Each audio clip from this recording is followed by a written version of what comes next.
Bueno, muy bien, vamos a empezar.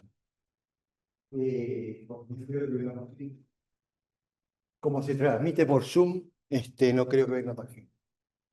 Vamos a hacer una clase de integración, que es esta introducción que hicimos al metabolismo intermediario. Normalmente soy más espontáneo, pero el saber que estoy siendo grabado me pone un poco nervioso, porque no es de mi época. ¿Está bien? Entonces, para empezar, el metabolismo habíamos visto que es un conjunto, es el conjunto de reacciones químicas que tienen lugar dentro de una célula, que están reguladas, coordinadas, ¿sí? Y que tienen ciertas características. Por ejemplo, en las células eucariotas, o sea, en nuestras células, está compartimentado. Quiere decir que las vías metabólicas pueden estar en el citosol, en la mitocondria, en el núcleo, lo que ustedes vieron, por ejemplo, de biosíntesis de ácidos nucleicos, está en el núcleo, etcétera, lo cual permite una mayor regulación. Lo podemos definir al metabolismo desde el punto de vista global en catabolismo y anabolismo, ¿sí? Donde catabolismo es la degradación oxidativa de nutrientes ricos en energía, ¿sí? Hasta CO2 y agua. También está amonio, amoníaco, pero nosotros no damos los aspectos vinculados al metabolismo del nitrógeno. ¿Ah? Eh, Y por otro lado, el anabolismo es una síntesis, ¿sí? De compuestos, desde compuestos más sencillos a compuestos más complejos. En el catabolismo lo que tengo es degradación oxidativa, liberación de energía. ¿Sí? A medida que se degradan los compuestos, liberan energía y esa energía se almacena en forma de ATP, principalmente. Entonces yo puedo decir que en el catabolismo entran ADP y fosfato y sale ATP. Y además, al ser oxidativa, eso implica que hay pérdida de electrones. Y acá un tema importante de lo que tiene que ver con las reacciones de óxido-reducción: si los electrones se liberan, no se liberan al medio, se liberan a otra sustancia. Una reacción redox implica que una sustancia se oxida y la otra se reduce. ¿Se acuerdan de eso? Entonces, ¿quién recibe los electrones que se liberan durante el catabolismo? Principalmente las coenzimas de óxido-reducción, FAD y NAD. En algunos casos NAD-fosfato, pero principalmente en el catabolismo NAD y FAD. El NAD en su forma oxidada es NAD+, y el FAD en su forma oxidada es FAD, y la forma reducida es FADH2 NADH. ¿Está bien? Entonces, si miramos el catabolismo, lo que tenemos es una degradación de los nutrientes ricos en energía a CO2 y agua, y los electrones se quedaron conservados en forma de poder reductor del NAD, que ahora es NADH, y FAD, que ahora es FADH2. ¿Está bien? Y la energía que se libera, parte de la energía que se libera, queda almacenada en forma ATP. Ese ATP va a ser utilizado en la realización de trabajo. Dentro de nuestras células, los trabajos que se realizan son trabajo de síntesis, sintetizar cuesta trabajo, trabajos de transporte, ¿sí? Y trabajos de movimiento o mecánicos. ¿Está bien? Y el anabolismo, que implica la síntesis de moléculas más complejas, es reductivo, o no oxidativo, sino reductivo. Es decir, las sustancias más complejas, más simples, pasan a macromoléculas complejas que están más reducidas. O sea que en el anabolismo voy a utilizar poder reductor, voy a utilizar electrones y van a quedar más reducidas las moléculas. Esos electrones me los aporta el poder reductor generado en el catabolismo. Y también voy a precisar ATP, porque para construir una molécula más compleja, preciso ATP o algún análogo como el GTP. Ustedes ya vieron algo de biosíntesis cuando vieron síntesis proteica, síntesis de ADN y síntesis de ARN. Eso requería ATP, porque yo tengo que hacer una molécula más compleja, o GTP en su defecto, pero sería el equivalente. ¿Está bien? Entonces, este sería el anabolismo. ¿Está bien? ¿Qué ocurre con los nutrientes que obtenemos de la dieta? Hay digestión, absorción, transporte, se forman compuestos intracelulares que destacamos que es lo que vemos en este curso, monosacáridos, ácidos grasos, y también aminoácidos. A partir de esos compuestos intracelulares va a haber degradación oxidativa, ácido 2 y agua, ¿sí? O se pueden ir a rutas biosintéticas anabólicas. Ejemplo que ya vieron, los aminoácidos en la síntesis proteica para producir proteínas. Y luego vamos a ver acá la síntesis de ácidos grasos y de monosacáridos. Perdón, la síntesis de polisacáridos y de ácidos grasos, ¿sí? de polisacáridos de ácidos grasos que tiene que ver con el anabolismo, que es lo que vemos en este curso. Acá se muestra un esquema general del catabolismo, que ya lo han visto, ¿sí? Y se muestran los nutrientes más en detalle, y en esos nutrientes sí tenemos aminoácidos, glucosa, ácidos grasos, que se degradan con el glucólisis, en el caso de la glucosa, hacia el tipo A,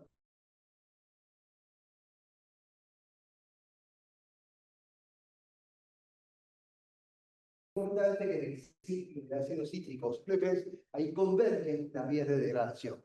O sea que yo tengo al principio aminoácidos que se degradan, ácidos grasos que se degradan, glucosa que se degrada para converger al ciclo de Krebs. ¿Ah? Al ciclo de Krebs, luego sigo a la cadena respiratoria.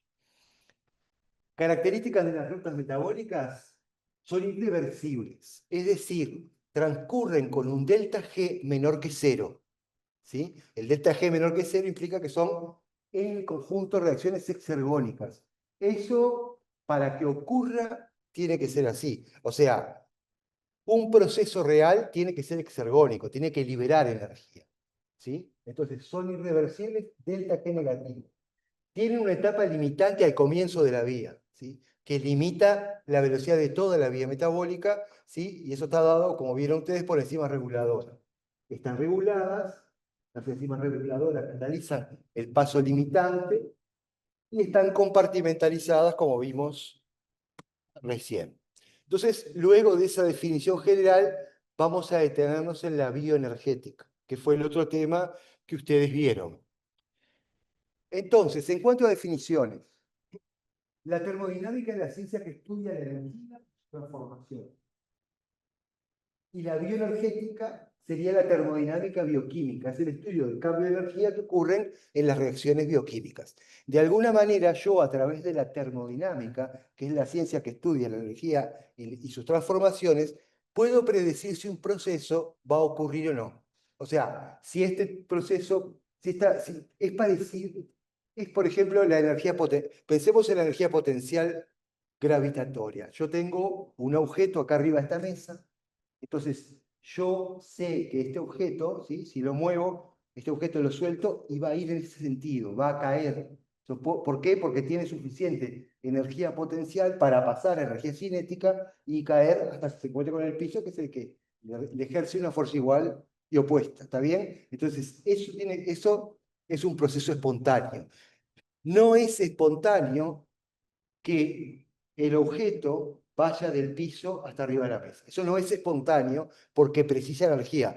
Entonces, es endergónico. Lo exergónico es estar acá y caer. ¿Sí? Entonces, la energía yo la puedo aportar, por ejemplo, agarrándola con la mano, poniéndola acá. ¿Sí? Pero el proceso espontáneo es el proceso de caída. Entonces, el estudiar termodinámicamente las reacciones que tienen lugar en una célula me permiten predecir si van a ocurrir o no. La termodinámica permite predecir si un proceso es espontáneo o no. Si es exergónico, será espontáneo. Si es endergónico, no ocurrirá en la naturaleza. ¿Está bien? Entonces, eso quiere decir que yo al predecir si una reacción química, por ejemplo, va a ocurrir o no, no estoy diciendo nada sobre la velocidad de esa reacción. Va a ocurrir, pero no sabemos en cuánto tiempo. Predigo que es real, que es espontáneo, pero no a qué velocidad ocurrirá.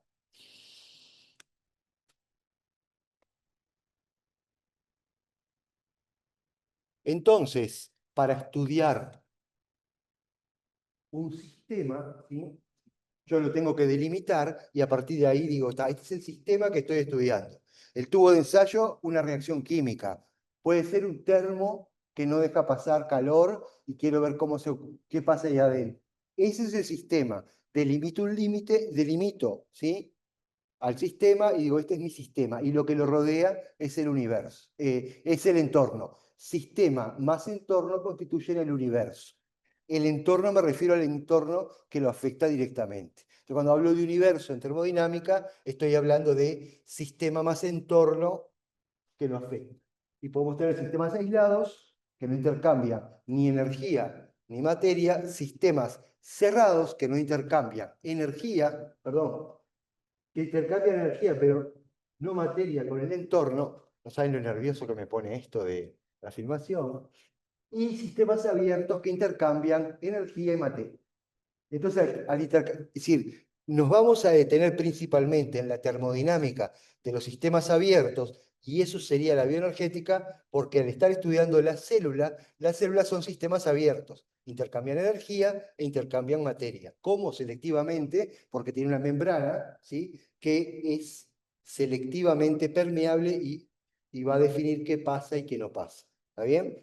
Entonces, el pensamiento termodinámico se puede resumir en estas dos frases intuitivas. La energía del universo es constante, la entropía del universo está en aumento. O sea, que en un proceso real, en todo proceso real, la energía se mantiene constante. Quiere decir que si yo libero energía en un proceso, ejemplo, una reacción química, esa energía me va a quedar almacenada en algún lugar. No se pierde esa energía. Se puede ir en forma de calor, se puede quedar acumulada en el ATP, por ejemplo, etcétera, en un compuesto más complejo, etcétera. Pero la energía se interconvierte y de ahí viene la importancia de la termodinámica. Es decir, me permite ver la energía y sus transformaciones y dónde quedó, por ejemplo, el compuesto de alta energía. ¿Está bien? La entropía del universo está en aumento, significa que para todo proceso real, la entropía aumenta. La entropía, del punto de vista micro o molecular, se puede pensar como una medida del desorden del sistema. Entonces, la entropía está en aumento, quiere decir que el sistema más el entorno, si el proceso es real, aumentarán su entropía. Vuelvo para atrás un poquito y dijimos que el sistema más el entorno es el universo. O sea que si yo digo que la entropía del universo está en aumento, no quiere decir que el sistema tienda a desordenarse. El sistema puede mantener su orden desordenando el entorno de tal manera que sistema más entorno generen un aumento de la entropía de lo que sería el universo. ¿Se entiende? ¿Alguna duda? ¿No? Este aumento, la tendencia al aumento de la entropía o al aumento del desorden del sistema se puede ejemplificar de una manera que está en alguno de los libros, y es la siguiente. Yo tengo una taza de té y le pongo azúcar al té. Cuando yo le pongo azúcar al té,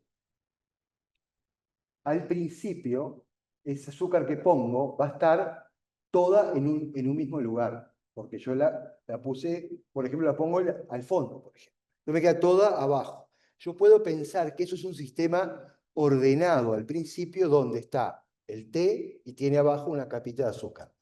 Si yo dejo, un rato, ni siquiera revuelvo, dejo de a poco las moléculas de sacarosa del azúcar de mesa se empiezan a disolver y a desparramarse, a desordenarse hasta que adquieren su máximo desorden. ¿Sí? No van a estar haciendo una espiral o haciendo una columna, sino que tienden al máximo desorden.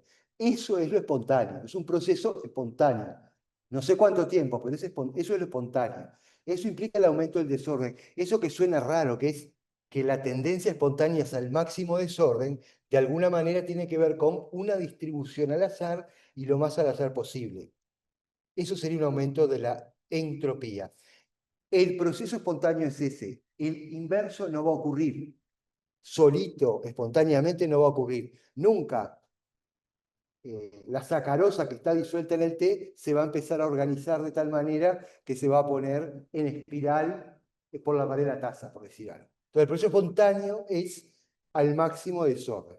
Pero ¿qué pasa? Si yo tengo un sistema, o sea que el universo, ese universo que estoy estudiando ahora, tiende al máximo desorden. Si yo tengo un sistema que es una célula que requiere orden, o sea, no va a pasar como el azúcar que se me desparrama toda. Voy a tener moléculas ordenadas, el ADN ordenado, etcétera. Pero ¿qué pasa? Yo estoy desordenando el entorno. ¿Por qué? Porque, por ejemplo, estoy generando calor, estoy agitando las moléculas de afuera, estoy eliminando los desechos que no me sirven. Entonces el entorno que al principio yo lo puse ordenadito, porque yo puse un buffer específico, luego lo voy a tener con desechos, desordenado, etcétera. Al sistema ordenado, desordeno el entorno y en la suma, la entropía aumenta. Es decir, porque ¿sí? Este no me cambia mucho, este me cambia más y la entropía del sistema más entorno hace que la entropía del universo esté en aumento.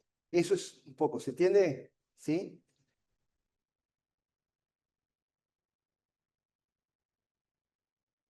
Estas son las definiciones, perdón. Y entonces, el problema es que la entropía es muy difícil de medir. Ya es un concepto difícil de asimilar, esto de entropía, del máximo desorden, etcétera. Sí, hay funciones que permiten definir la entropía, etcétera, pero medir la entropía es muy difícil. Entonces, lo que ustedes vieron, ¿sí? En la discusión es... Me va esto. Bueno, porque a mí no me aparece. La energía libre de Gibbs.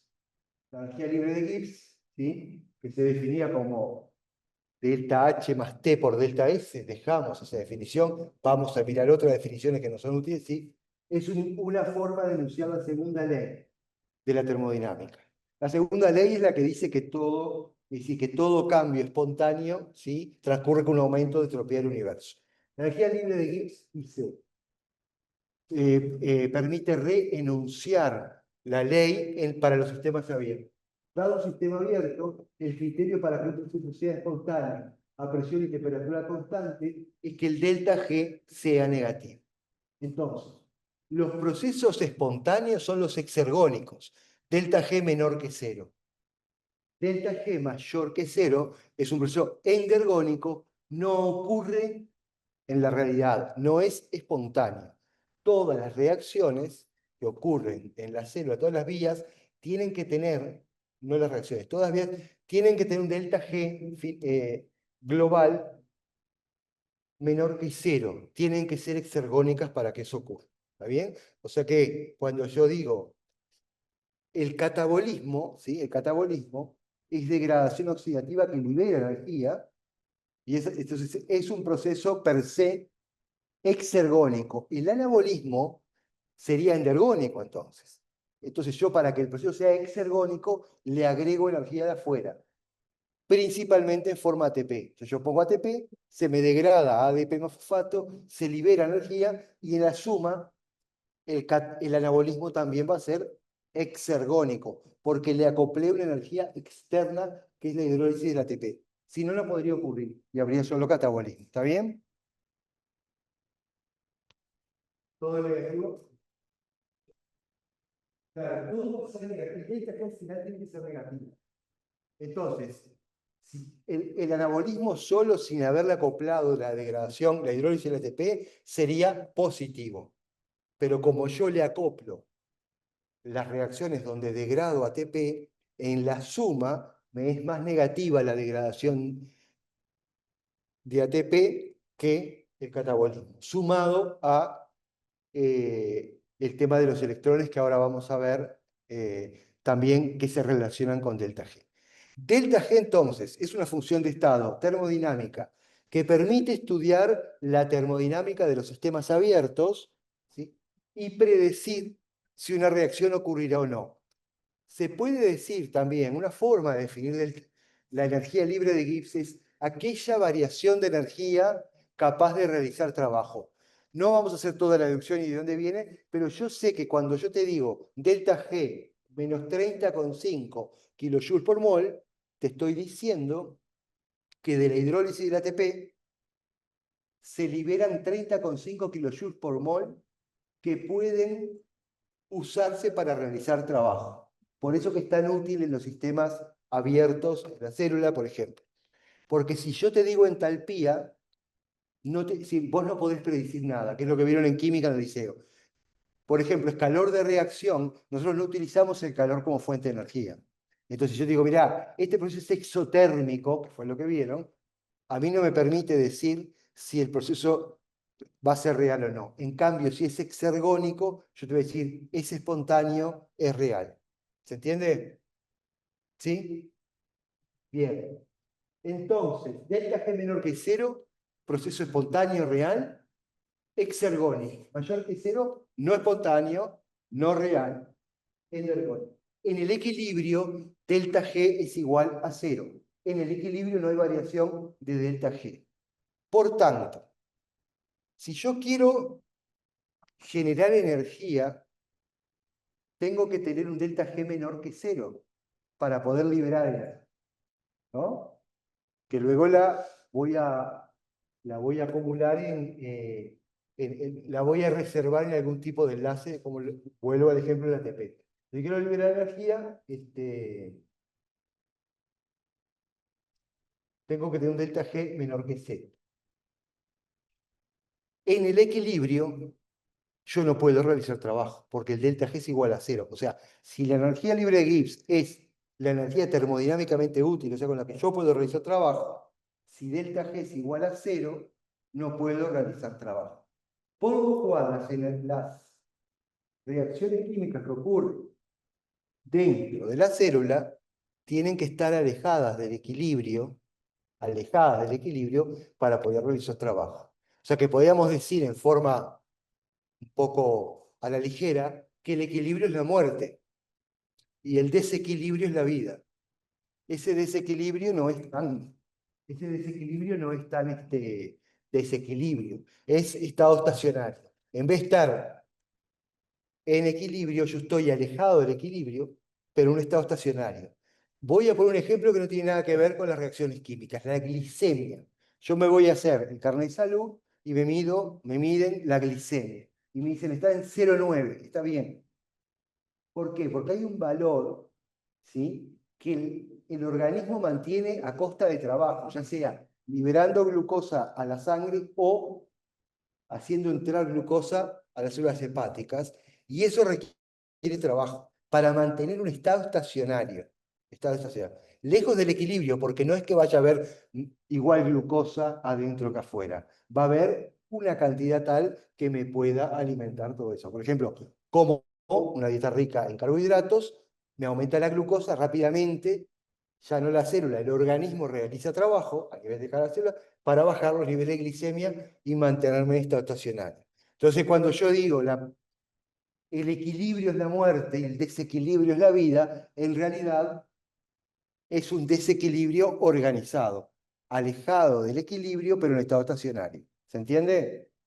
Entonces, lo que tenemos es ese conjunto de reacciones químicas que hay en el organismo son principalmente, ¿sí?, reacciones alejadas del equilibrio, ¿sí?, de tal manera que puedan realizar trabajo. Ahora, como están alejadas del equilibrio, son muy espontáneas, es decir, tienen delta G menor que cero y en general muy negativo. Entonces, ¿cuál es la manera de que no estallen esas reacciones? Pues si todas, vamos a decir todas, pero no es así todas, pero si todas están alejadas del equilibrio y son espontáneas, todas tienden a realizarse. La clave para que no se realicen todas es que sean muy lentas y que solo si hay una enzima que cataliza la reacción, ¿sí?, esa se pueda realizar. Entonces ahí sería el balance y el por qué vimos bioenergética y enzimas. Bioenergética predice si la reacción se produce o no, y nada me dice de la velocidad. La cinética química es la que me permite predecir la velocidad. ¿Tá? Y en nuestro caso, como vemos reacciones catalizadas por enzima, la cinética enzimática, que es digamos, una parte de la científica química nos va a permitir estudiar ese tipo de cosas. Así que entonces, es espontáneo, no tiene que ver con velocidad. Espontáneo es que va a ocurrir, que es real en termodinámica. ¿Está bien?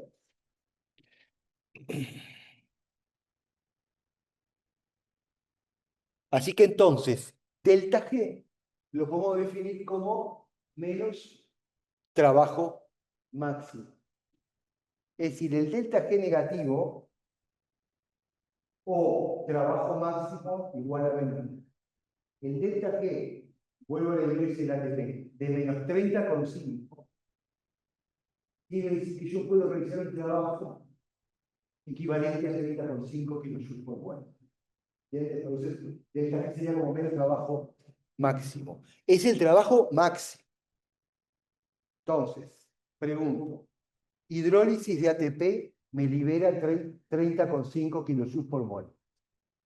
Yo puedo, con la hidrólisis de ATP, sintetizar una molécula ATP que me cuesta 30,5 kilojoules por mol. Es pregunta tramposa. ¿Puedo? Libero 30,5. Preciso 30,5 para sintetizar. Pues se sintetizaría, si yo degrado ATP, se me sintetizaría otro ATP. Puse un mal ejemplo. Si yo degrado ATP, libero 30,5. Y ahora tengo otra reacción que el delta G es menos 30. ¿Puedo sintetizar esta nueva molécula X? En principio sí. En teoría sí. En teoría sí. No necesariamente. El problema es el siguiente. Por eso dije que tenía trampa, pero para saberlo, para lo que va a venir después de metabolismo. No hay máquinas, creo, hay que preguntarle al ChatGPT, pero creo que todavía no hay, máquinas termodinámicas perfectas. Siempre parte de la energía se pierde en forma de calor. Y a nosotros nos pasa lo mismo. Es decir, que de los 30,5 kilojoules mol que tenemos ahí almacenados, vamos a usar quizás un 50-60% porque una parte se nos va a ir en forma de calor. Como se nos va cuando tenemos una heladera que la tenemos para enfriar y tocamos atrás y está caliente, ese calor a mí me sobra, pero es parte de lo que se pierde en forma de calor. ¿Entiendes? Cuando tengo un motor de un auto que lo que tiene que hacer es mover, ¿sí? También pierde forma de calor y por eso se calienta el motor. Eso, ¿está bien? Y nosotros somos parecidos en ese sentido si nos miramos como máquinas termodinámicas. ¿Está bien? Siempre hay una parte importante que se pierde en forma de calor. Eso es simplemente para eso. Conceptualmente, entonces, podemos definir variación de energía libre de Gibbs como la fracción de variación total de energía que es capaz de efectuar trabajo a medida que el sistema tiende al equilibrio. Entonces hay un nuevo concepto. La tendencia es el equilibrio. La tendencia es liberar energía. Delta G es negativo porque es G final menos G inicial. G final, ¿sí?, es menor que G inicial. O sea, voy hacia el mínimo de energía. Entonces, hasta que llego al equilibrio, en el equilibrio delta G cero. Entonces, esto puede ser visto así. Yo tengo una reacción donde A es el reactivo y B es el producto. Entonces, A está alejada del equilibrio. Hay mucho de A y muy poquito de B. La reacción se desplaza en el sentido de la formación de B. Entonces, ahí me libera energía libre de Gibbs. Cuando llego al equilibrio, ahí ya no se libera más energía. Y ahí no puedo realizar más trabajo. Entonces, vuelvo a lo de antes. Son las reacciones químicas del metabolismo, en general están bien alejadas del equilibrio, cosa que la tendencia es al equilibrio, yendo al equilibrio, y ahí libero energía. Y esa energía lo puede usar para realizar trabajo. Y ese trabajo puede ser químico, biosíntesis, de transporte o de movimiento mecánico, dentro de una célula. Sé que lo dije, pero lo repito. ¿Está bien? ¿Se entiende? Cuanto más alejado está el sistema del equilibrio, más trabajo podrá realizar. Los sistemas vivientes se encuentran alejados del equilibrio para poder realizar trabajo. ¿Está? Bueno,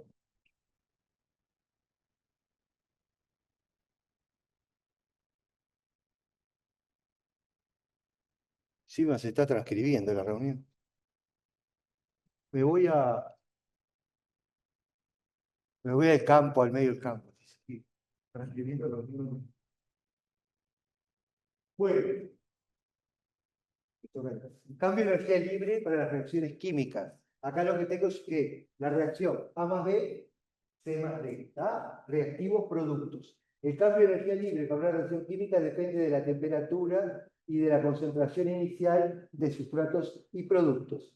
Delta G para una reacción química es igual a delta G estándar, que ahora vemos lo que es, más R por T por el logaritmo neperiano de la concentración de productos sobre concentración de reactivos. ¿Está bien?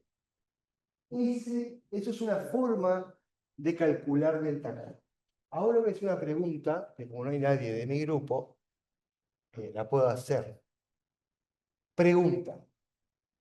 ¿Esta relación productos sobre reactivos es la constante de equilibrio? Sí, no, ¿por qué? Acá yo tengo concentración de productos sobre concentración de reactivos. ¿Eso es la constante de equilibrio? Parece que sí. Segunda pregunta tramposa, tercera.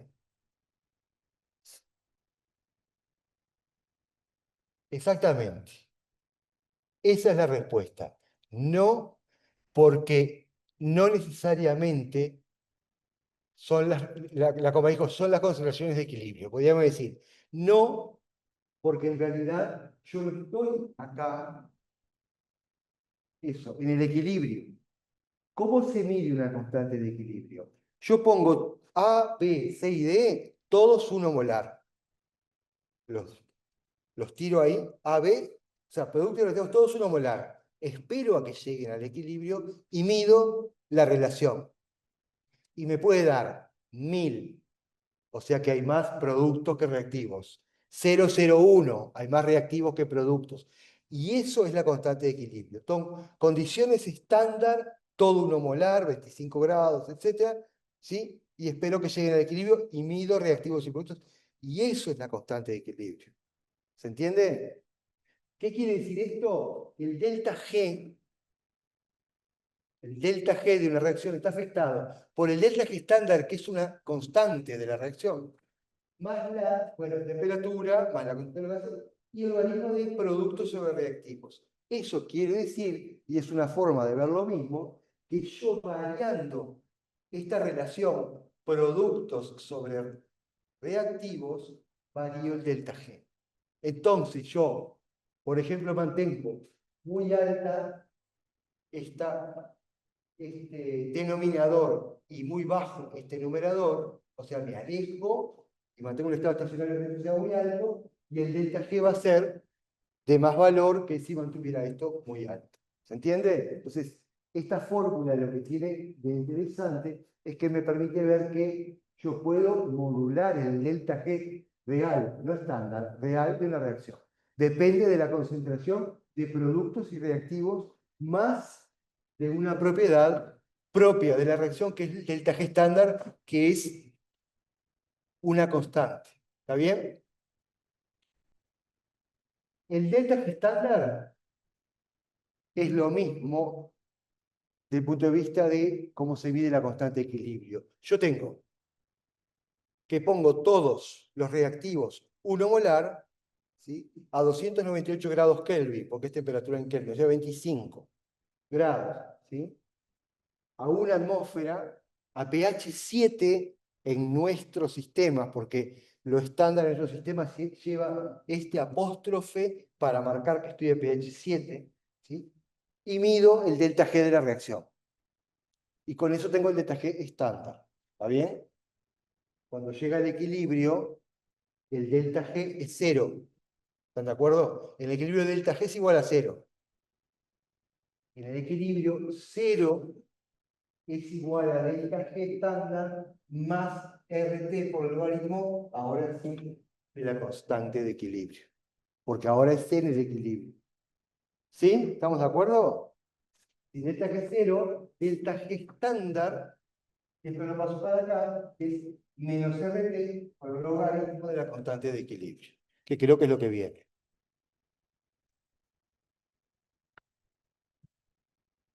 Es decir, que delta G estándar es una forma de... es una constante, porque fíjense, delta G estándar es igual a la constante de los gases por la temperatura, de constante por logaritmo de otra constante. Delta G estándar es una constante y es una manera, ¿sí?, de enunciar o definir la constante de equilibrio. La ventaja que tiene esta relación al ser logarítmica, ustedes habrán visto valores de constante en equilibrio que son potencias de 10, nativas, positivas. Entonces, esta reacción tiene una constante de equilibrio de 10 a la menos 47 y esta otra de 10 a la menos 3 y esta otra de 10 a la, 10 a la 3. Es decir, si están acopladas, ¿en qué sentido? En cambio, al tener esta relación logarítmica, ¿sí?, yo me puedo manejar con los números menos 30,5, menos 50, menos 27, etc. Entonces ahora, de ahí en más, en el metabolismo, no nos vamos a referir a constantes de equilibrio, sino al delta G estándar, que es el delta G en el equilibrio, y que lo sacamos de la fórmula anterior. Es decir, acá lo que hicimos fue, y delta G 0, delta G estándar es igual a menos RT por el logaritmo, ahora sí, de la constante de equilibrio. ¿Se entiende? Entonces, si yo mido el delta G en la reacción en condiciones intracelulares, está marcado por una constante, por otra constante, por otra constante, y lo que varía. Entonces, yo variando las concentraciones, es verdad, ahora para no entusiasmarme mucho. Vamos bien. Yo variando las concentraciones, puedo variar el delta G. ¿Sí? ¿Alguna duda?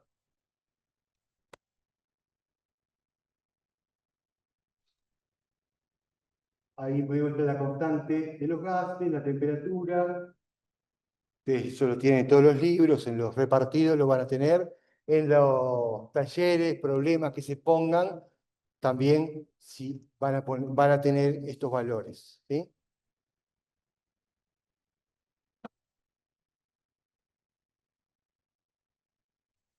Y acá está la aclaración que yo les hacía.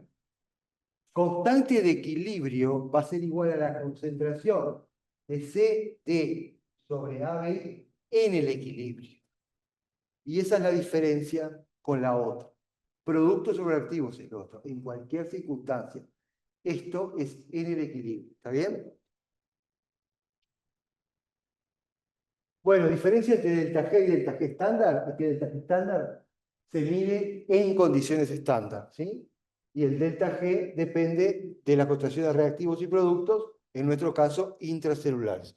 Por ejemplo, cuando decimos que el delta G estándar del ATP es menos 30,5 kilojoules sobre mol, ¿sí?, estamos diciendo que a las condiciones estándar se liberarán 30,5 kilojoules por mol de ATP. Pero en las condiciones intracelulares es alrededor de 50-51 kilojoules sobre mol. ¿Ah? O sea que ahí hay un ejemplo de que yo entonces tengo mucho más ADP fosfato que en las estándar sobre ATP y por eso tengo un delta G más negativo.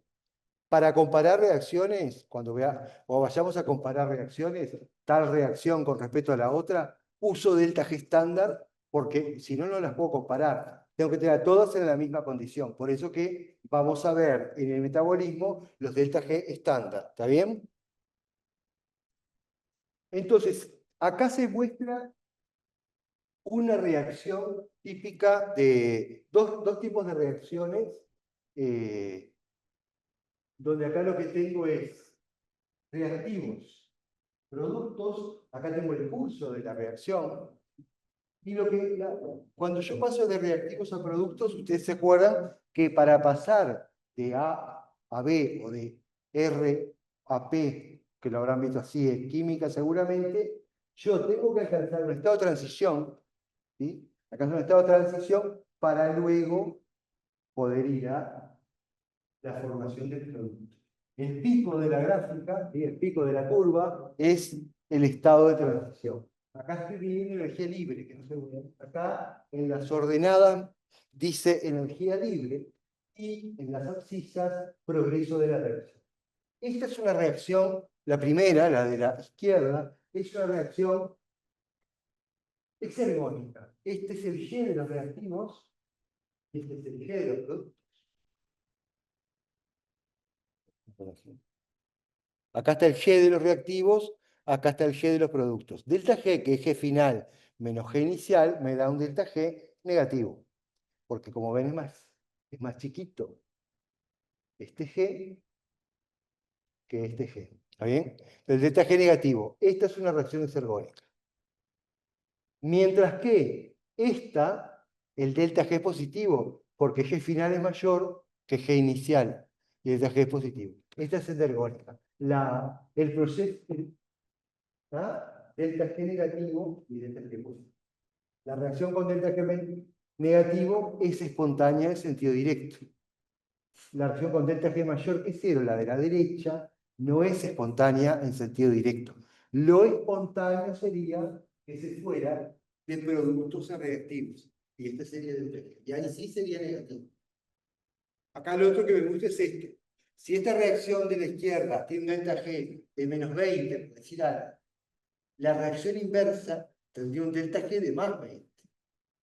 Porque el G final y el G inicial es una característica de la función. ¿Bien?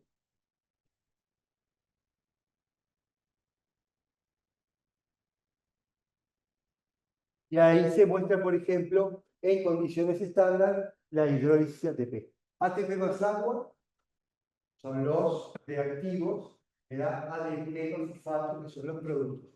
El delta G de la reacción, el delta G de la reacción es menos 30,5 kilojoules por mol. De nuevo, y ya volveremos con esto, y lo voy a decir más de una vez, lo que me indica que la reacción esta es espontánea es este delta G, porque es negativo.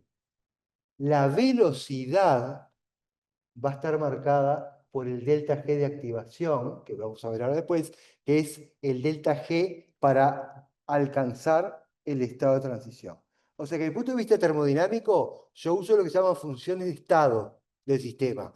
Yo quiero saber cómo está el sistema al principio y al final. Al principio es ATP más agua. Al final es ADP más fosfato. No me importa el camino. El final menos inicial. Eso por definición es una función de estado. ¿Sí? Final menos inicial. Para la cinética sí me va a importar el camino, porque yo tengo que ver cuán empinado tiene que estar eso. Está eso, y entonces cuanto más alta, ¿sí?, la energía para alcanzar el estado de transición, más lenta será la reacción química y recíprocamente. ¿Está bien? Acá lo que se muestra es el ATP y voy a hacer una aclaración con respecto a, creo que es el teórico grabado de la bioenergética. El ATP es un nucleótido, el mismo nucleótido que ustedes vieron que formaba parte del ARN. Cuando ustedes vieron ARN en genética, ¿sí? Y vieron ACGU, en el ADN sería ACGT, ese A del ARN es ATP, es el nucleótido de adenina. Es un nucleótido. Es decir, que tiene una base nitrogenada adenina, una pentosa, que es la ribosa, ¿sí?, y fosfato. El ATP es trifosfato. Recuerdan que la base nitrogenada más la pentosa, en este caso adenina más pentosa, es el nucleósido y eso es adenosina. ¿Lo vieron eso en el primer semestre? Entonces por eso se llama trifosfato de adenosina. Los fosfatos se enumeran desde dentro hacia afuera como alfa, beta y gamma. Alguien me dijo que no lo dijo que grabado, lo dice la revés. ¿Ah? Lo correcto es, este es el fosfato alfa, este es el fosfato beta y este es el fosfato gamma. Es un detalle. Es un detalle. ¿Está bien? Entonces, adenosina trifosfato más agua reaccionan a este nivel. A este nivel el agua entra y me libera el fosfato más externo. Y esta es la reacción. ATP, lo que vimos recién, ATP más agua, ADP más fosfato. ADP porque ahora tiene dos fosfatos. Difosfato y adenosina. ¿Ah? Y acá están los valores en kilocalorías mol, que puede estar, o en kilojoules mol. El ATP posee fosfatos, enlaces fosfato de alta energía. Estos enlaces, para aclarar, no es que sean enlaces especiales, es un enlace covalente común y corriente, pero por algunas propiedades, ¿sí?, que tienen esta reacción, hacen que se libere esta cantidad de energía. Entonces, el primer enlace y el segundo enlace, ¿sí?, estos son de alta energía. El tercero ya no, ¿sí? Entonces, yo cuando paso de ATP a ADP más fosfato, libero menos 30,5 kilojoules por mol. Cuando paso de ADP a AMP más fosfato, también libero menos 30,5 kilojoules por mol. ¿Tá? Estos son los dos enlaces llamados de alta energía porque liberan más energía que otros enlaces. ¿Ah? A ver qué más tenemos. Y luego, un principio que surge de este estudio de la bioenergética es el tema de las reacciones acopladas. Cuando veamos glucólisis vamos a ver que va a haber una reacción donde glucosa va a pasar a glucosa 6-fosfato. Cuando yo ingiero glucosa, esa glucosa va a entrar en la célula y enseguida se va a fosforilar, que es la forma activa de la glucosa. La fosforilación de la glucosa requiere energía. ¿Por qué? Porque tengo que formar un enlace fosfato, que no es de tan alta energía. No es de tan alta energía como el del ATP, pero es un enlace que me cuesta energía. Entonces, glucosa más fosfato, glucosa 6-fosfato, es una hemireacción. Como esta reacción es endergónica, no puede cumplirse espontáneamente. Pero si yo a esta fosforilación de la glucosa le acoplo la hidrólisis del ATP, y el delta G del ATP es negativo y que en valor absoluto mayor que este de síntesis, entonces la reacción se podrá cumplir. Dicho de otra manera, la reacción de la glucosa, de la fosforilación de glucosa a glucosa 6-fosfato, está acoplada a la degradación del ATP. Todo eso que hace, van a ver, lo cataliza una enzima. Entonces, tengo la hemireacción con un delta G 1 y la otra reacción con un delta G 2. Dadas dos reacciones, ¿sí? Dadas dos reacciones que estén acopladas, la suma, el delta G de la suma de esas reacciones es igual a la suma de los delta G de cada uno. Si no me falla la memoria, esta reacción tiene un delta G, me falla la memoria, pero lo vi hace poco, me puede volver a fallar. Esta reacción de la glucosa, glucosa tiene un delta G de aproximadamente menos 14 kilojoules por mol. Más 14, perdón, más 14 kilojoules por mol. Esta hidrólisis es menos 30,5 kilojoules por mol. Cuando sumo me queda menos 16. Me puedo haber equivocado en el valor. La cuestión que me da negativo, y entonces, ¿puede formarse glucosa 6-fosfato? Con todo lo que vi antes, capaz que digo, no, porque es endergónica, es no espontánea. Perfecto, pero la acoplo a una exergónica que es en valor absoluto mucho mayor y el delta G global me va a dar un delta G negativo. Entonces sí puedo fosforilar a la glucosa, a glucosa 6-fosfato. ¿Está bien? Y eso es gracias a las reacciones acopladas. El ATP funciona principalmente de esa manera en lo que tiene que ver con el trabajo químico.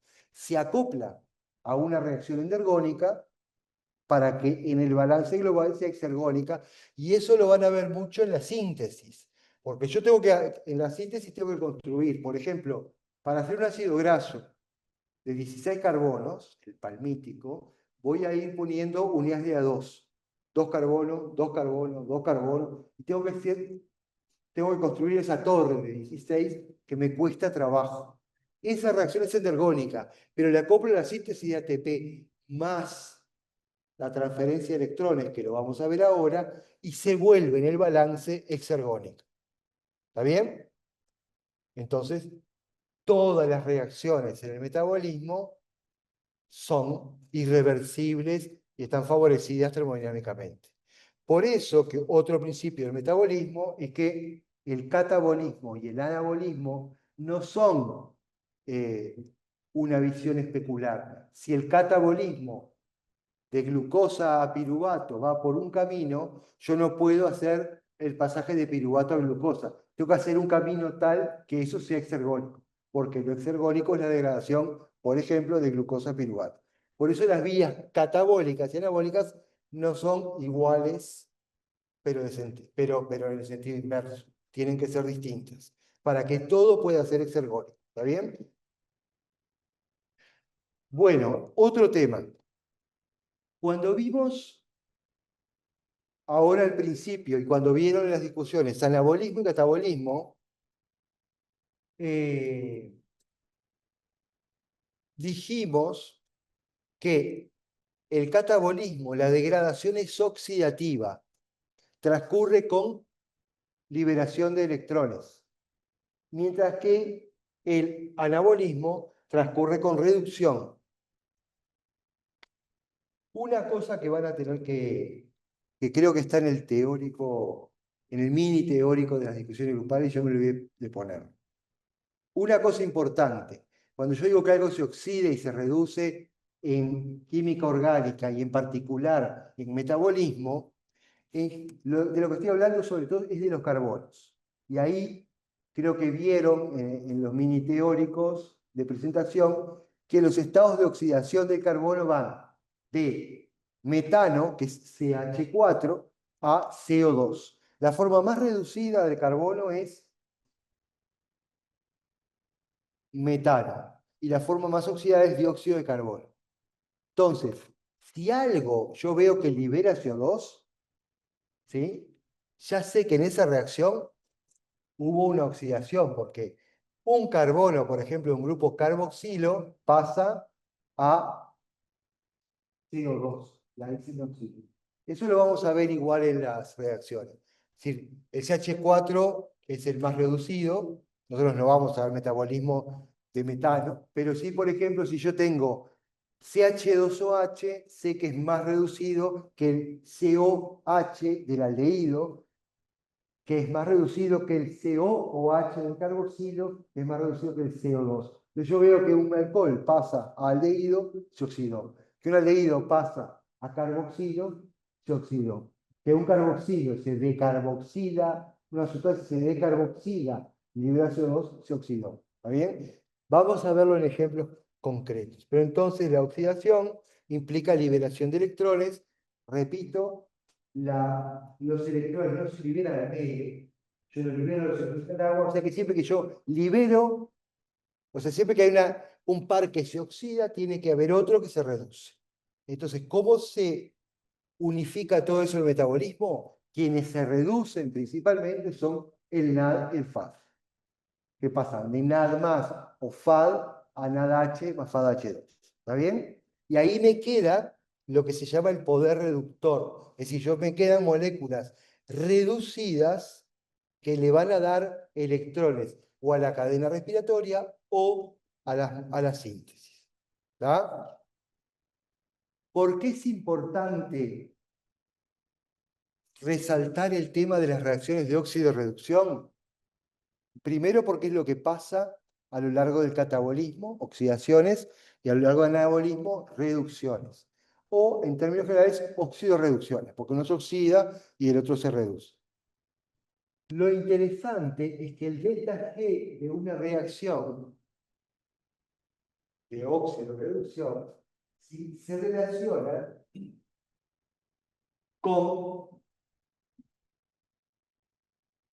es decir, se relaciona con el potencial, lo que se llama el potencial redox de esa reacción.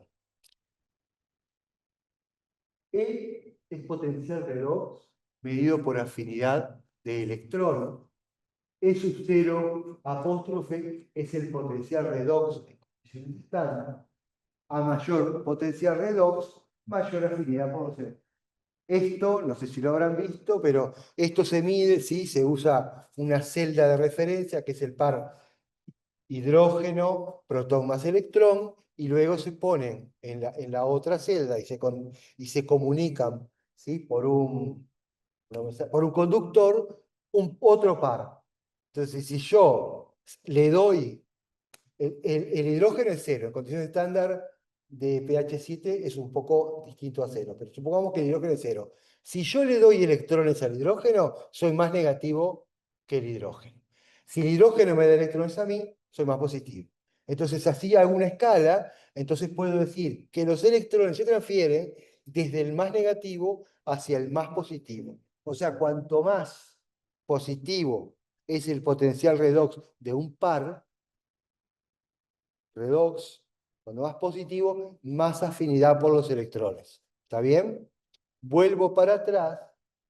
¿Y qué quiere decir eso?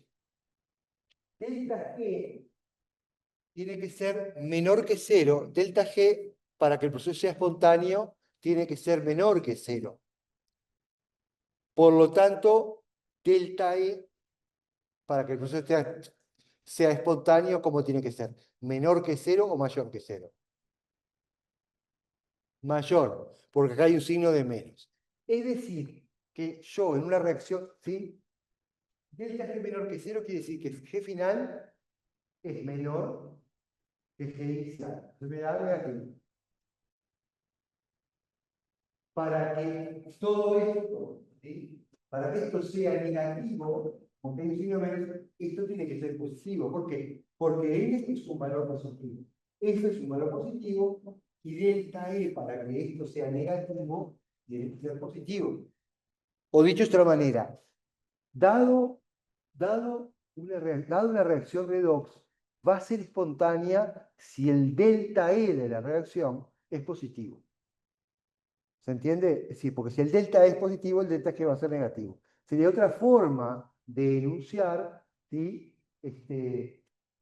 La espontaneidad de una reacción. Ahora por transferencia de electrones. Esto tiene muchas consecuencias. Si yo digo que una reacción es espontánea, cuando los electrones van del más negativo al más positivo, si yo digo eso, estoy diciendo que da una reacción redox, ¿sí? Esa transferencia de electrones del más negativo al más positivo va a generar un delta G negativo. Estoy dándole vueltas en modo trabalengua, pero estoy diciendo de distintas maneras lo mismo. ¿Se entiende? ¿Sí? Es decir, este delta E es positivo para que el delta G sea negativo. Yo puedo decir entonces que la transferencia de electrones libera energía en forma de delta G. O sea que yo transfiriendo electrones puedo realizar trabajo. Entonces yo voy degradando y eso genera un delta G negativo que lo voy a ir guardando principalmente en forma de ATP, ¿sí? En forma de ATP en la célula. Ahora, en el caso de metabolismo. ¿Está bien? N, número de electrones transferidos en la reacción. Delta E es el potencial redox del aceptor menos el dador, ¿sí? O el final menos el inicial. Y F es la constante de Faraday. ¿Está bien? Entonces, delta G es igual a menos N por F por delta E. Así se relacionan, ¿sí? La variación de potencial redox con el delta G. A mayor potencial redox, mayor afinidad por los electrones. Y acá hay una tabla que nos prepara para lo que vendrá. ¿Sí? Yo acá tengo una tabla donde tenemos los valores del potencial redox de varios pares. Acá tengo el par hidrógeno-electrones, ¿sí? Que le pongo 0, ¿sí? Arbitrariamente. Y luego comparo. Acá tengo una serie de reacciones que nos vamos a encontrar a lo largo del catabolismo. Fumarato, que da succinato, tiene 0,031. Citocromo B, que B3 más citocromo B2 más, 0,077. Citocromo C, 3 más, luego 2 más, 0, 2, grupo 4, etc.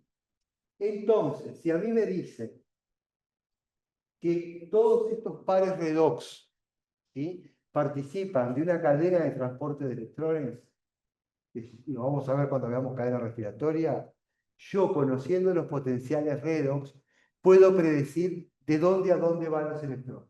Yo sé que van a ir, ya, van a ir de ubiquinona a citocromo, de ubiquinona, de ubiquinona a citocromo C, de citocromo C a citocromo A, ¿sí? De citocromo a citocromo A3, ¿entienden? De menor potencial redox a mayor potencial redox.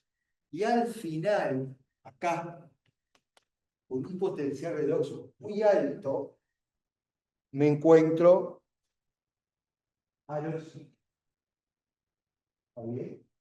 Es decir, que el oxígeno ocupa un lugar muy especial gracias al oxígeno, como se ve en la forma de vida que tenemos, y es porque es una molécula con gran afinidad por los electrones. Y es en la cadena respiratoria, vamos a verlo, el último sector de los electrones. Pero en vez de ser de golpe, como en una combustión, usted por ejemplo tiene etanol. ¿Sí? Tiene un vasito con etanol, prende el encendedor y se empieza a hacer una llama. Lo que está pasando ahí es que el etanol está pasando a CO2 y agua, pero en una única reacción. El fuego me catalizó la reacción y ahora la energía, todo el delta G que se libera, ya no es un sistema en forma de energía termodinámicamente útil, sino como calor. Eso es una combustión. ¿Sí? Es una única reacción que libera mucha energía. Y la veo porque justo es fuego, es energía que se ve. ¿Eh? Nosotros, obviamente, no hacemos combustión. Nosotros, para no, ¿cómo es? Arder, lo que hacemos es, para pasar de la glucosa a el CO2 y agua, separamos esa degradación, que de otra manera sería una combustión, en decenas de reacciones, de tal manera que yo vaya de a poquito pudiendo extraer energía que me va a ser como una reserva para utilizar en otro proceso.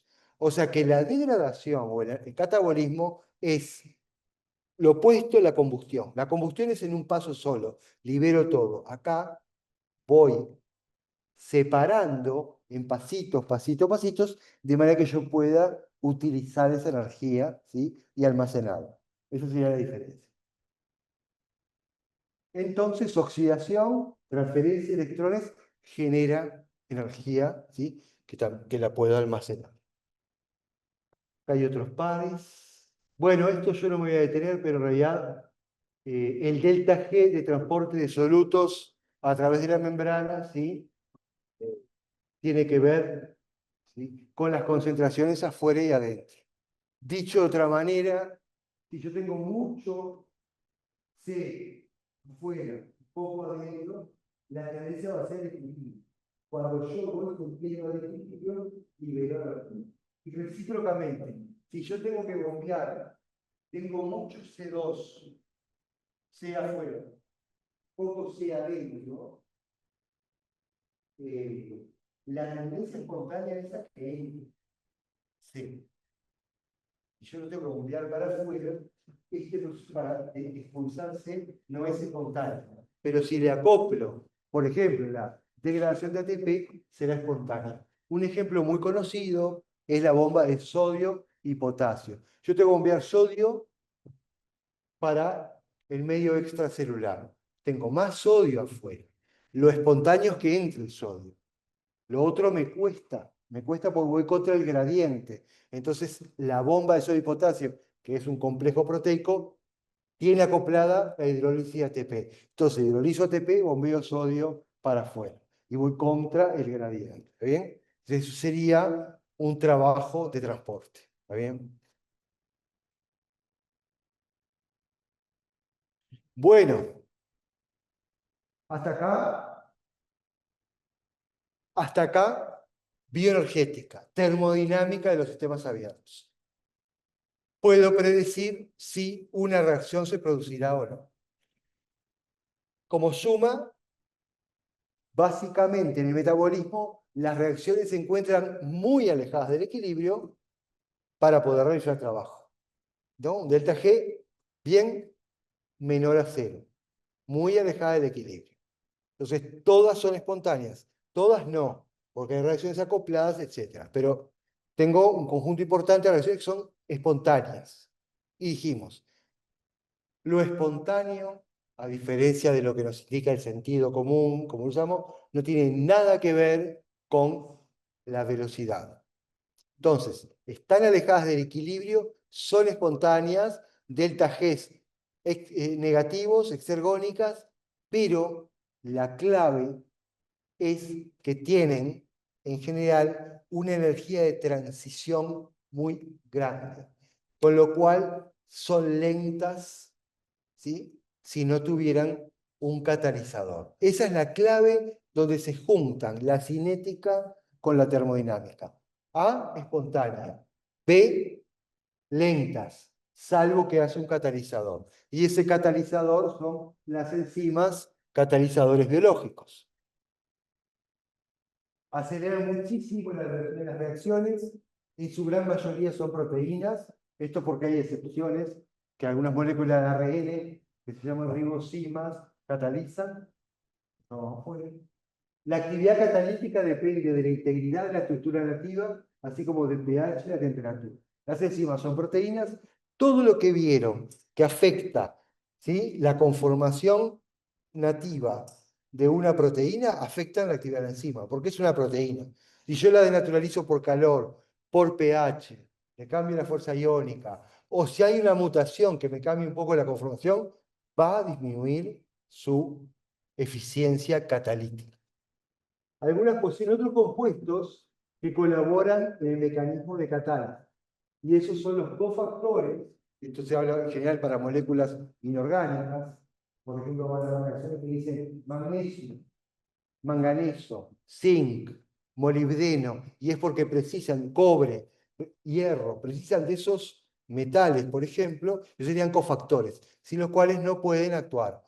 Un ejemplo que no es una enzima, pero sí una proteína que precisa de esos cofactores es, que la vieron en proteínas, es hemoglobina. La hemoglobina precisa un átomo de hierro, pero además un grupo hemo. Entonces el hemo entero, al ser una molécula orgánica, en vez de decirle cofactor, le digo coenzima. Es una molécula orgánica que es necesaria para la actividad enzimática.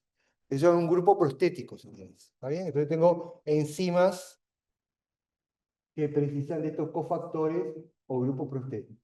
Pueden estar reguladas por diferentes mecanismos: unión a moléculas reguladoras, modificación covalente, síntesis, proteólisis, etc. Entonces, básicamente, son catalizadores biológicos. Un catalizador, por definición, es una molécula que acelera la velocidad de la reacción sin participar en la estequiometría de la misma.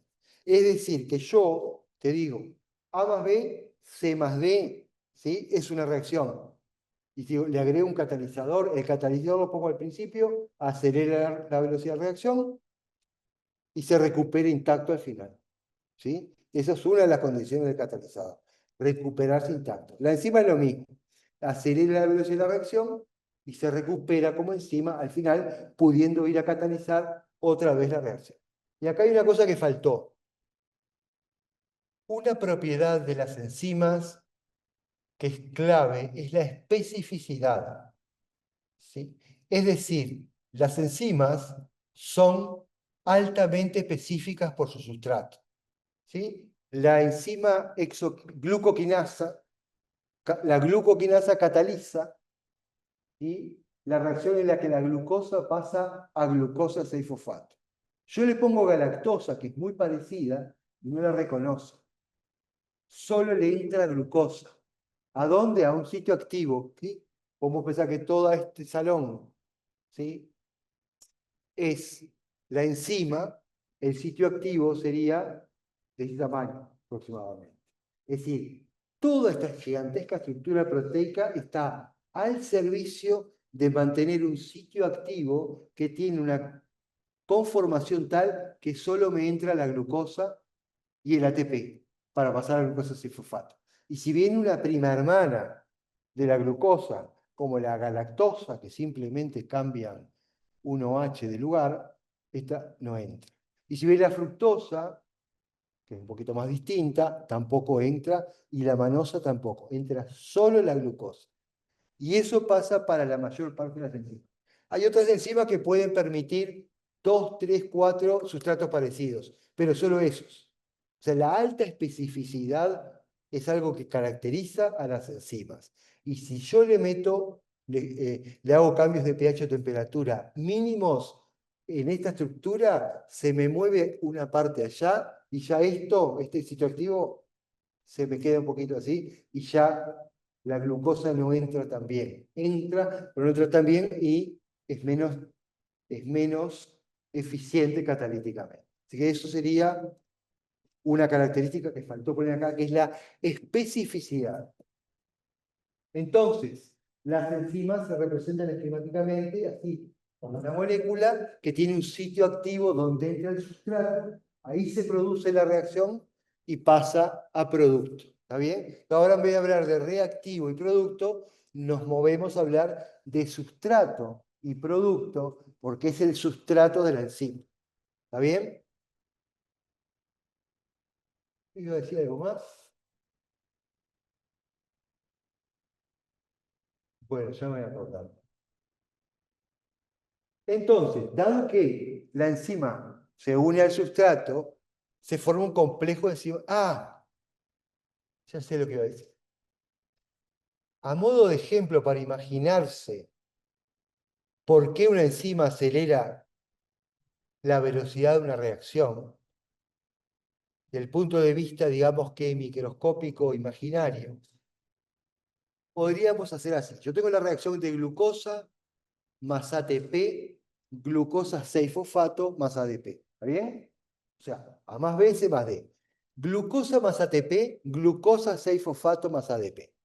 Bueno, entonces yo agarro un vaso con un buffer fosfato pH 7 y pongo glucosa y pongo fosfato, ATP. Yo sé que la reacción es espontánea. Pongo el vaso ahí arriba. Vengo mañana. ¿Va a haber glucosa más ATP o va a haber glucosa 6-fosfato más ADP principalmente en ese vaso? No tiene por qué saberlo, pero vamos a jugar a que nos imaginamos.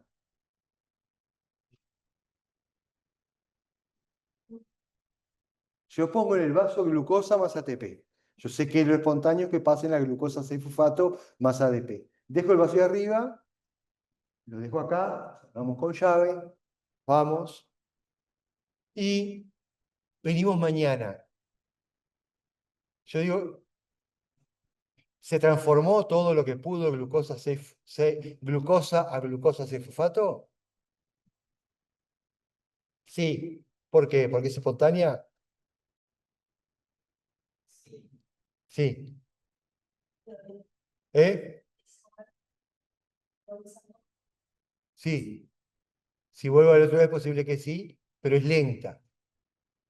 Si no, no sé, sería. Yo no sé, por ejemplo. No, yo sé sí. Lo que va a pasar es que cuando vuelva al otro día, la glucosa y el ATP van a seguir casi en su misma concentración. Y prácticamente nada pasó a glucosa 6-fosfato. ¿Por qué?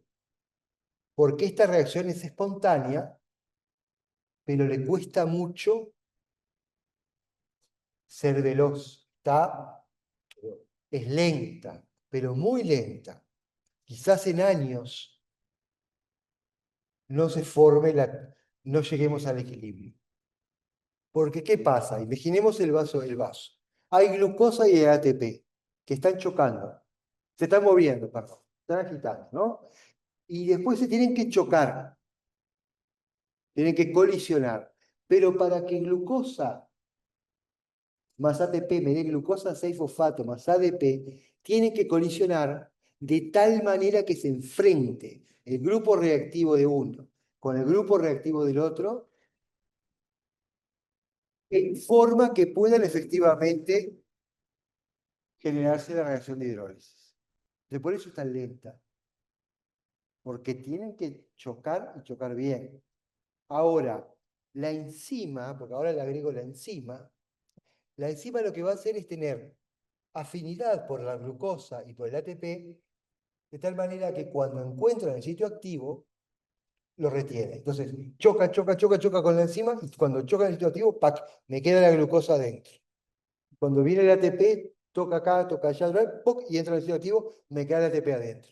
Pero no solo eso, sino que en el micromundo o microambiente del sitio activo se unen de tal manera que los pone enfrentados de una forma que no les queda otra que reaccionar. Entonces, se forma un microambiente dentro del sitio activo tal que reaccionan o reaccionan.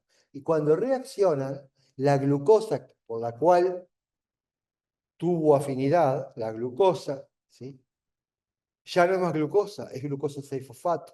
Y el ATP ya no es más ATP, es ADP. Entonces ahora ya no tiene afinidad por ellos y lo suelta. Y ahí, ¡pac!, entra otra glucosa, entra el ATP. Los caza y los pone enfrentados. Y reaccionan.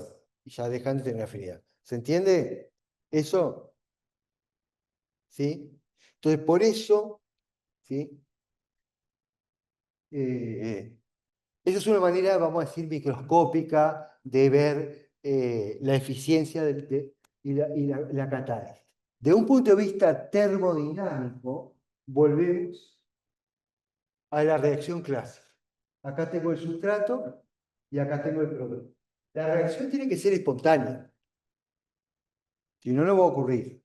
Es espontánea porque el delta G es negativo. La reacción tiene que alcanzar un estado de transición.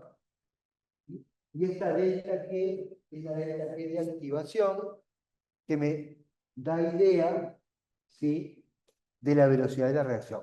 Cuanto más grande la delta G para alcanzar la energía de activación, más lenta será la reacción. Eso intuitivamente se puede ver acá porque yo tengo que subir esta cuesta para llegar a ese estado de transición. ¿Sí? ¿Sí? Entonces, acá yo pongo glucosa, la glucosa que estaba en el vaso, más el ATP. ¿Por qué me quedó ahí? Y vinimos al año siguiente, seguía más o menos acá. Porque les costó muchísimo subir esta cima. Entonces, ¿qué es lo que hacen las enzimas? ¿Cómo ejercen su catálisis? Disminuyendo la energía de activación. De esa manera, disminuyen la catálisis. Entonces, esta es la reacción no catalizada enzimáticamente y esta es la reacción catalizada enzimáticamente. Y de esa manera afectó la velocidad y aceleró la velocidad. Este es el delta G de la reacción no catalizada y este es el delta G de la reacción catalizada. Entonces lo que hice fue acelerar la reacción de una manera muy importante, muchas veces de varios órdenes de magnitud. ¿Está? Ahora, así como dijimos que la termodinámica o bioenergética me va a permitir predecir si un proceso va a ocurrir o no, y nada me dice de la velocidad, la cinética, ¿sí?, me va a permitir saber si una reacción va a ser rápida o lenta. Pero nada me dice de la espontaneidad. O sea, en realidad, el delta G de la reacción, que es este, ¿sí?, es G de P menos G de S. Este delta G no cambia. Y aunque parezca obvio, vamos a decir la frase. Las enzimas aceleran la velocidad de reacción, pero no afectan nada que tenga que ver con la termodinámica de la reacción. Si yo te digo, las enzimas, además de acelerar la velocidad de la reacción, hacen que el delta G sea muy negativo. No. No, no tiene nada que ver, ¿sí? No tiene nada que ver porque el delta G es una propiedad de la reacción y de las concentraciones. Ahora, que sea rápido o lento, es esta parte de la... Esto, o sea, esto podemos llamarle cinética química y esto termodinámica. ¿Está bien?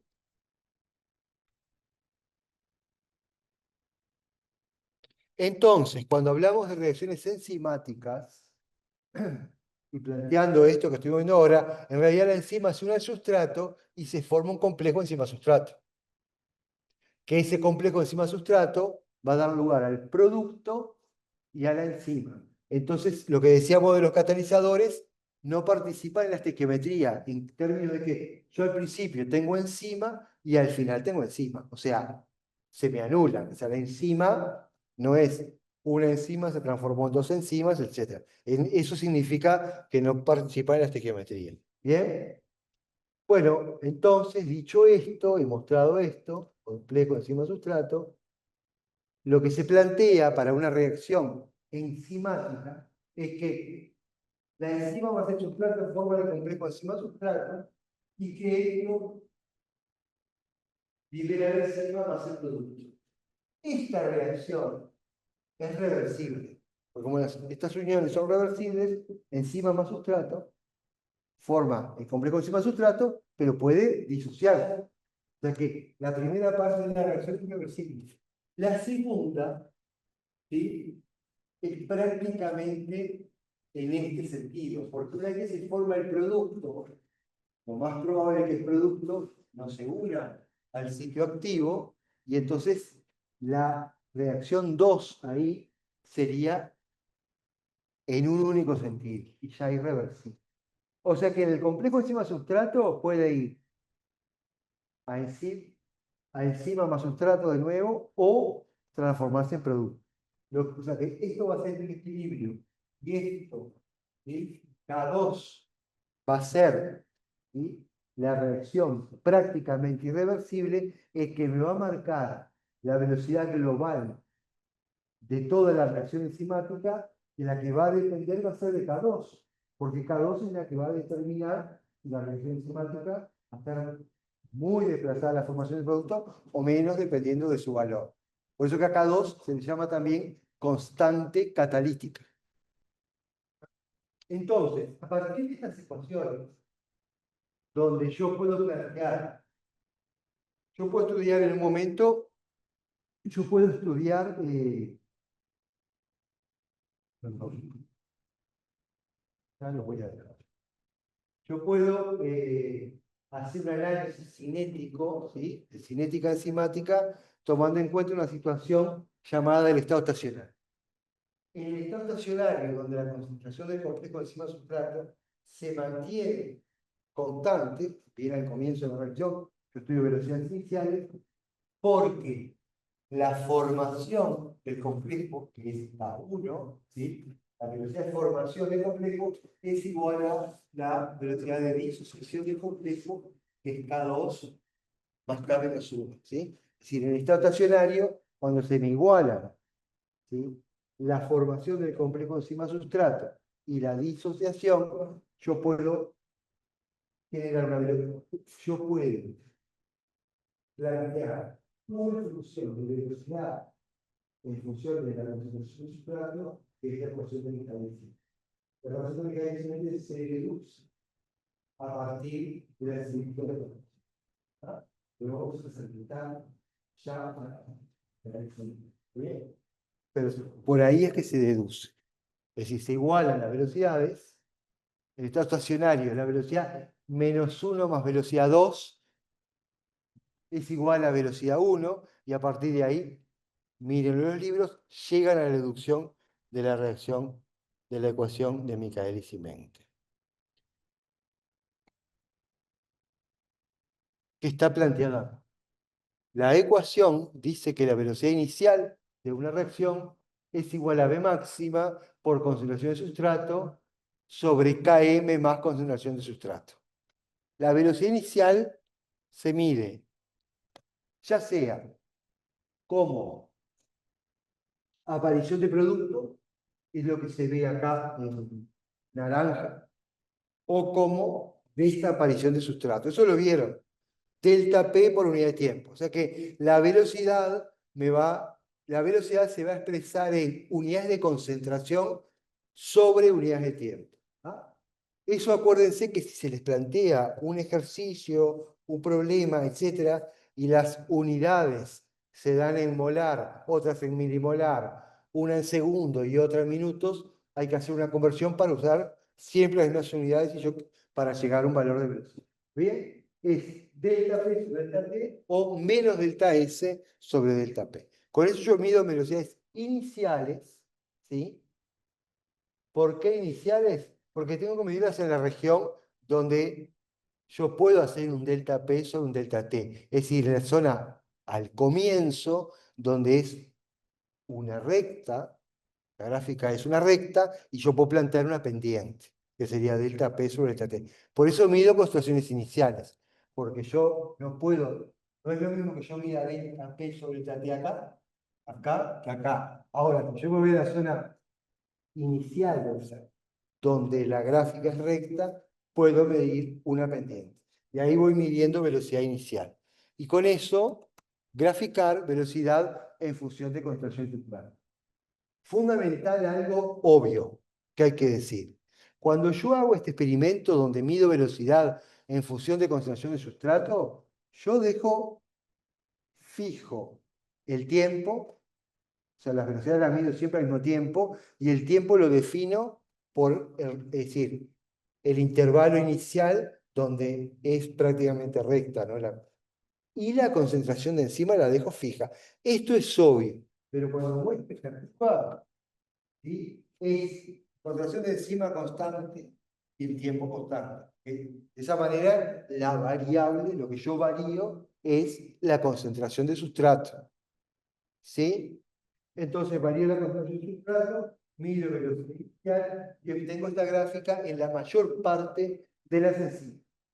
A grandes rasgos y a ojo, lo que me muestra es una cíclica de salto. ¿Sí? Es decir, tiende asintóticamente a una velocidad máxima. Y hay una concentración de sustrato a la cual se alcanza la mitad de la velocidad máxima. Y ese es el KM.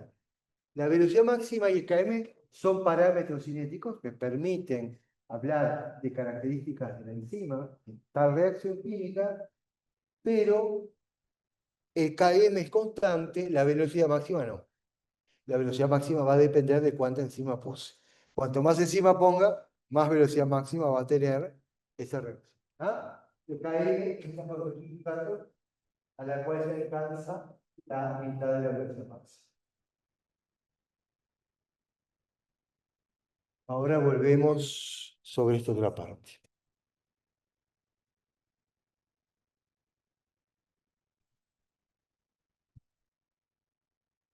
Entonces, visto de otra manera,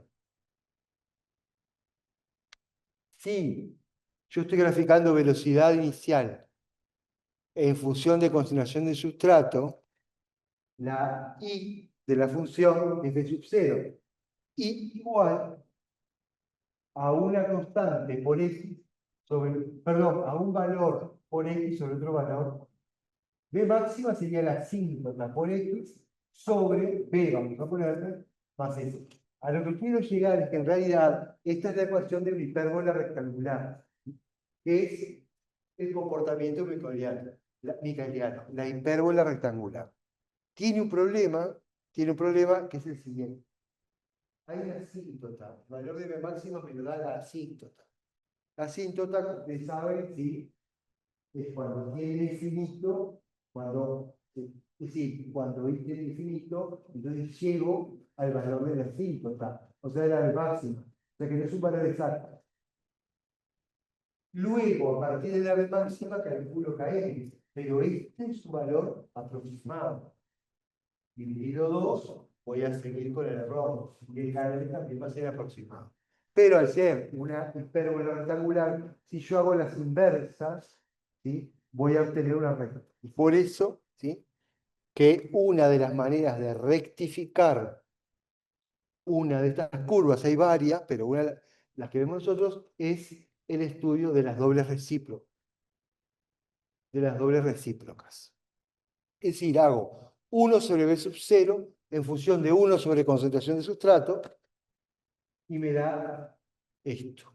¿Ah? Yo lo que hago acá es tomar la ecuación de Michaelis y Menten y hacer 1 sobre B sub 0 y despejo de tal manera que la ecuación, esta que se ve acá, es una recta. Entonces, es I es igual a X más B. ¿Me siguen? I igual a X más B larga. ¿Por qué digo eso? Porque yo grafico, ¿sí?, 1 sobre B sub 0 en función de 1 sobre concentración sustrato. 1 sobre B sub 0 es el eje de las I's. 1 sobre concentración de sustratos es el eje de las X. Entonces, lo que obtengo es una recta. La pendiente de la recta es esta, pero esto es por definición de la ecuación de la recta. Esto no es cinética enzimática ni enzimas, es la ecuación de la recta.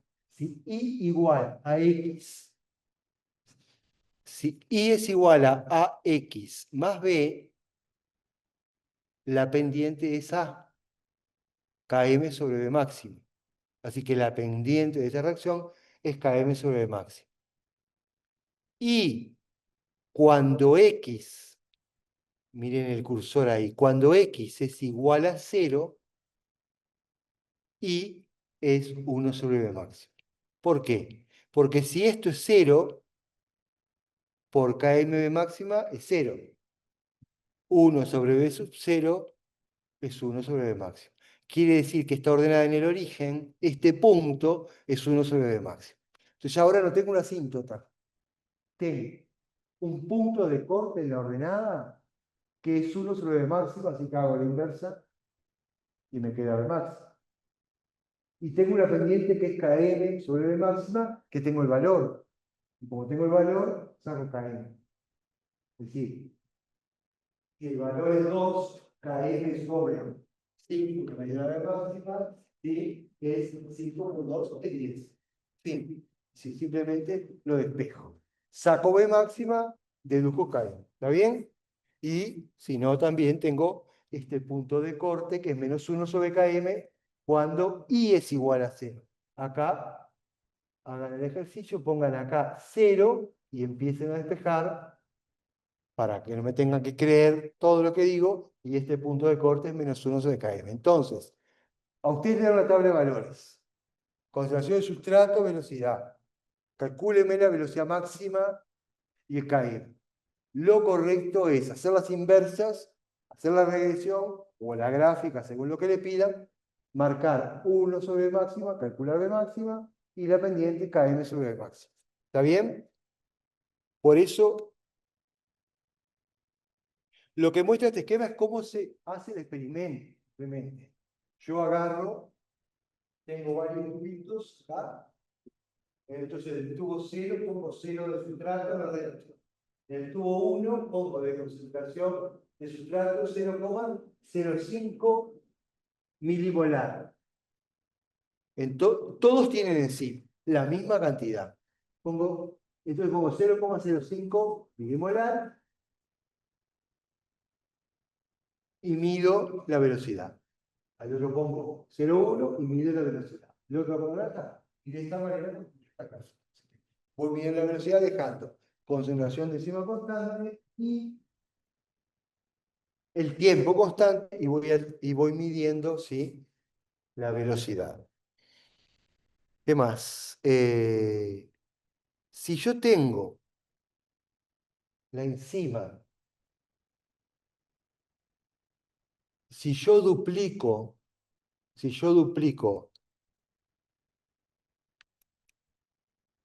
esperen un poquito.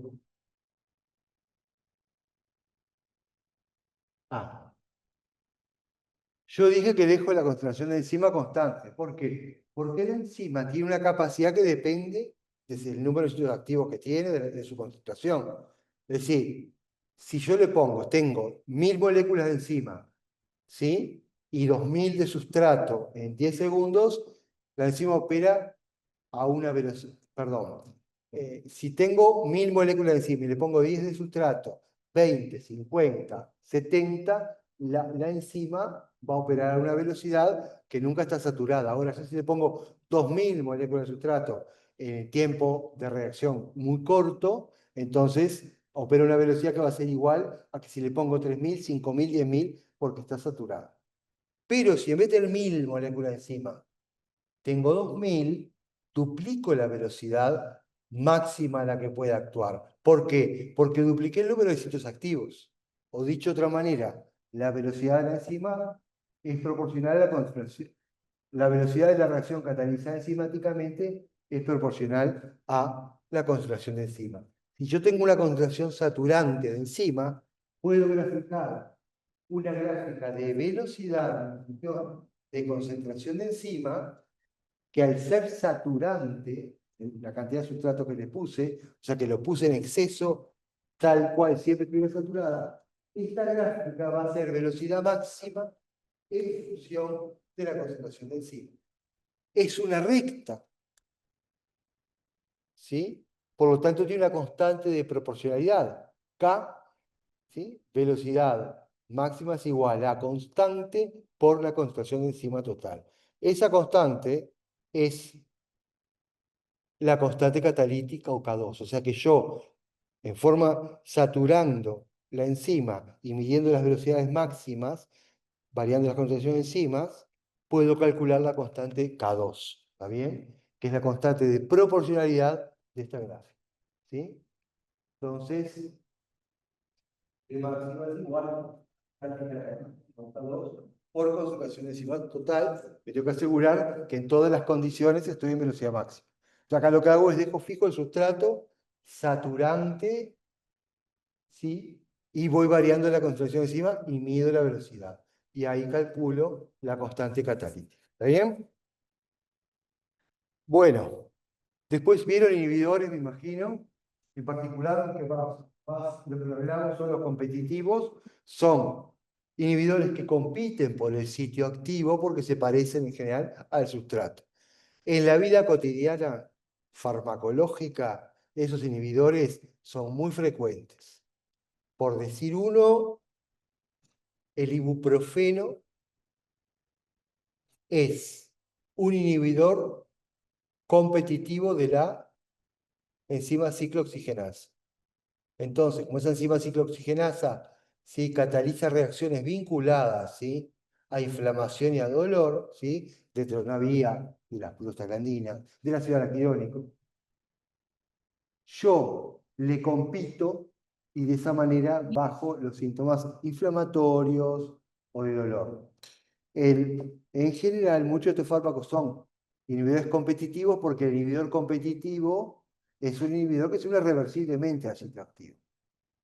Yo, si tuviera uno que se uniera irreversiblemente, te estoy anulando la enzima.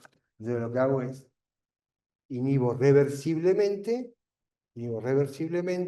¿sí? De manera que luego el organismo lo puede ir eliminando. Está lleno del ácido acetilsalicílico, en fin, hay varios inhibidores competitivos.